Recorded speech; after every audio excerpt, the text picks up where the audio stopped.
Affirmative সেন্টেন্সে only বা alone থাকলে তার নিম্নোক্তভাবে পরিবর্তিত হবে। অর্থাৎ অনলি বা অ্যালোন যদি থাকে কোনো সেন্টেন্সে, এটাকে নেগেটিভ করতে হলে ব্যক্তির ক্ষেত্রে অনলি বা অ্যালোনের পরিবর্তে নান বাট ব্যবহৃত হবে, বস্তুর ক্ষেত্রে নাথিং বাট ব্যবহৃত হবে, এবং সংখ্যার ক্ষেত্রে নট মোর দেন অথবা নট লেস দেন ব্যবহৃত হবে। তো এক্সাম্পলগুলো একটু খেয়াল করুন।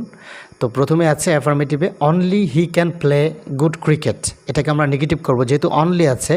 সো অনলির পরিবর্তে আমাদের নান বাট বা নাথিং বাট অথবা নট মোর দেন অথবা নট লেস দেন এগুলো ব্যবহার করতে হবে। তো এখানে যেহেতু হি আছে অর্থাৎ ব্যক্তির ক্ষেত্রে only he can play good cricket, so only থাকায় ব্যক্তির ক্ষেত্রে এখানে হবে নান বাট, অর্থাৎ none but he can play good cricket.